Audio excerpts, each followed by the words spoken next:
bem com vocês? Sou a professora Stephanie, professora de História. Você já me conhece, né? Afinal, a gente já tá há um bom tempo conversando aqui pelos vídeos e tem sido uma aventura muito legal. Bom, você já conhece também o Oreo, que é o nosso panda historiador. Ele vai continuar se aventurando pela história junto com a gente.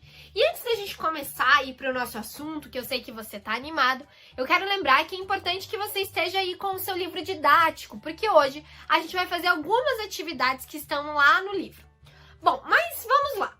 Nos nossos últimos vídeos, a gente tem conversado sobre a escrita. E a gente já entendeu que ela não surgiu do nada, ou seja, as pessoas tiveram que pensar para ela surgir. Ela surgiu a partir de algum problema, a partir de alguma necessidade dos seres humanos.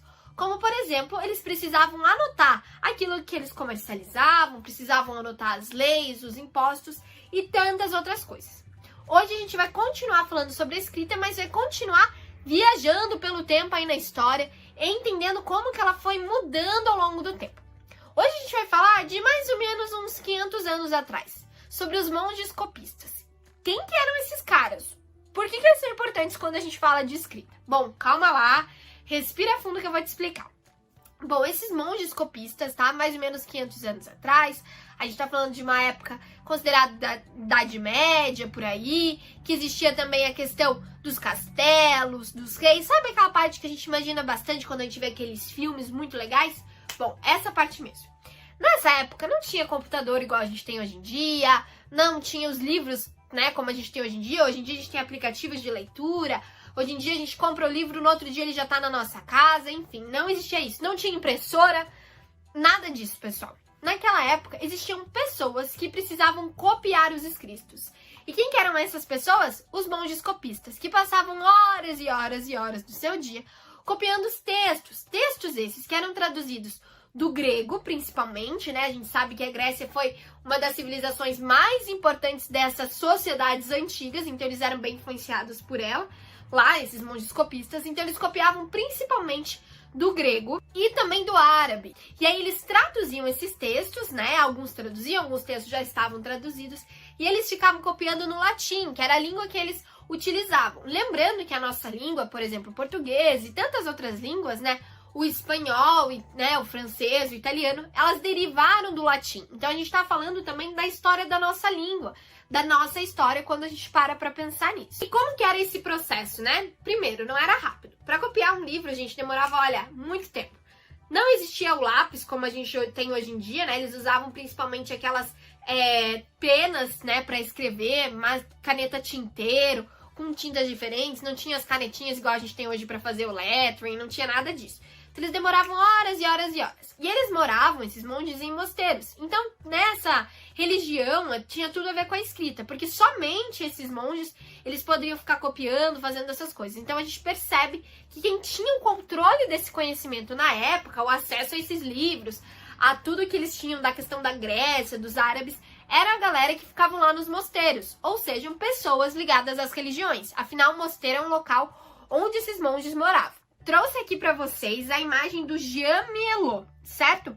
Ele é conhecido por ter sido um monge copista, né? Uma imagem, uma pintura sobre ele.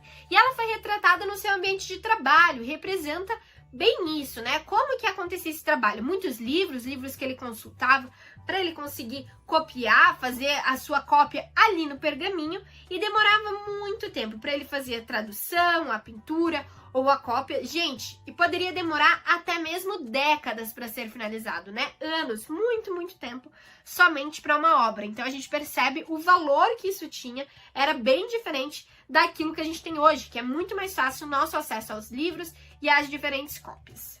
Mas esses livros não eram só compostos, né, pela escrita. Eles também são lembrados nessa época por suas iluminuras. E o que são iluminuras?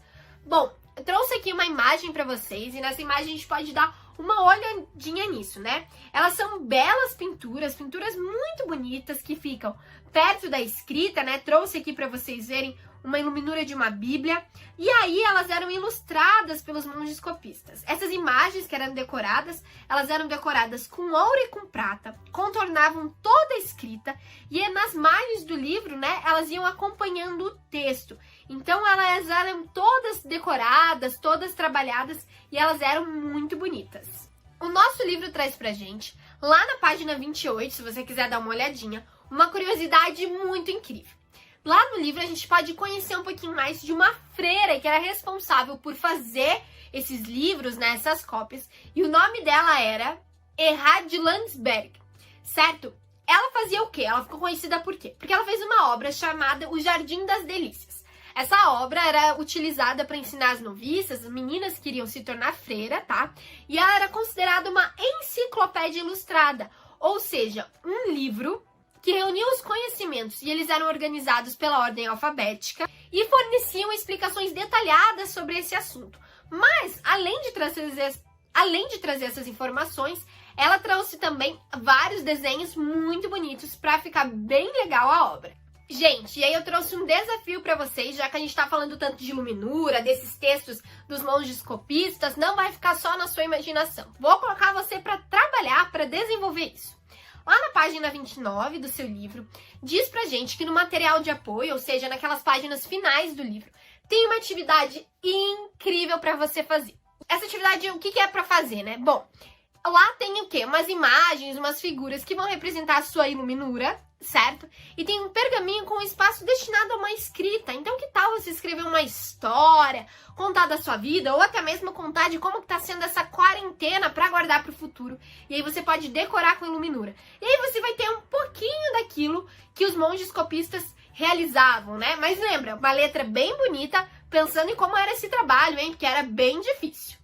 Bom, antes da gente ir para as nossas atividades, que estão lá na página 29 também, você pode ficar com o seu livro aberto aí nessa página, certo? A gente precisa saber de outras histórias, de outras escritas que também existiam nessas diferentes épocas. Gente, tá vendo essa imagem que tá aí na tela para vocês? Bom, aí tá a escrita coreana. Essa escrita, ela foi criada pelo rei Sejong, o Grande, que apresentou em um documento oficial em 1446. Seu objetivo era diminuir o analfabetismo e facilitar a impressão de livros. E até então, lá na Coreia, poucas pessoas sabiam ler e escrever. Bom, gente, agora que a gente já sabe um pouquinho sobre os monges copistas, a gente também já tem uma noção dessa escrita coreana que é diferente, a gente vai fazer algumas atividades que estão ali na página 29. Então vamos lá, vamos fazer juntos naquele esquema. Tô com o meu livro aqui, você tá com o seu livro aí na sua casa, e aí se você tiver alguma dúvida, qualquer coisa você para, responde aí e volta aqui pro livro que a gente vai responder juntos. Vamos lá! Com a ajuda de um adulto, pesquise as respostas para as seguintes questões. O adulto aqui sou eu, a gente vai responder juntos. Vamos lá? A. Que alfabeto você usa para escrever e ler? Bom, já tinha falado aqui na questão, né, do latim que teve influência na nossa língua. A gente usa o alfabeto latino para a gente escrever e ler atualmente. Beleza, pessoal? E a B tá perguntando pra gente qual que é a origem desse alfabeto. O alfabeto que a gente utiliza hoje em dia, né, ele tem origem latina e origem grega. Mas essa origem grega ainda dessa influência vai surgir lá com os fenícios há muito, mas muito tempo atrás. Mas isso, gente, é papo para outro momento. O que você tem que colocar aí é que ela tem origem, né, nosso alfabeto de hoje em dia tem origem latina e grega. E a C tá perguntando pra gente quais são as semelhanças e diferenças entre o alfabeto usado pelos brasileiros e o alfabeto coreano. Bom, como a diferença a gente pode pensar na grafia, que é bem diferente, né? Quando a gente olha para o alfabeto coreano, ele é bem diferente daquilo que a gente está acostumado. Então já mostra pra gente isso, né? Uma diferença desses alfabetos. E a semelhança de ter uma finalidade. Os dois têm, né? A finalidade de registrar os acontecimentos, de registrar os fatos. Afinal, a gente utiliza a escrita para isso, né? Para registrar, para se comunicar, e os dois têm esse mesmo objetivo. Vamos lá para 2, gente. Nossa última tarefa, fôlego aí. De acordo com o que você estudou, assinale as alternativas corretas. Então, vamos dar uma olhadinha para ver qual que é a correta. No passado, existiam poucas pessoas morando nas cidades. Sendo assim, todos podiam frequentar a escola e aprender a ler e escrever. Não, pessoal, como a gente viu, eram poucas pessoas que escreviam, a gente viu isso no decorrer das histórias que a gente passou, que a gente viajou aí pelo tempo. E também a gente percebeu uma coisa, que, né, geralmente estava ligada à religião, como no caso dos monges copistas. Não era todo mundo que podia ser monge, ou que poderia ser freira, enfim, viver nessa questão da religião. Então, nem todo mundo podia escrever. Então, essa daqui está errada. No passado, os diferentes tipos de escrita eram registrados em suportes diversos, como papiros e tabletes de argila. Isso mesmo, pessoal! A gente viu isso. As primeiras questões, né, as primeiras escritas foram registradas em tabletes de argila, como lá na Mesopotâmia, e depois em papiros, depois a gente foi vendo, né, que foi para pergaminhos, foi para o papel, enfim, foi mudando ao longo do tempo. Então essa opção está certa. Vamos para a última, vamos ver se está certa ou está errada. No passado, monges traduziram diversos textos e os copiaram à mão. Verdade, pessoal, tudo a ver com aquilo que a gente conversou no nosso vídeo de hoje. Existiram os monges copistas e eles fizeram, né, muito sucesso escrevendo à mão e demorando anos e anos para conseguir escrever um livro. Era bem complexo e bem diferente daquilo que a gente tem hoje em dia. Mas enfim, pessoal, hoje a gente já aprendeu bastante coisa. Vou deixar você com o desafio da Iluminura, que tá lá no material de apoio. E a gente se vê no nosso próximo vídeo. Beleza, pessoal? Cadê o Oreo aqui pra dar tchau pra vocês? Tchau, gente! Até!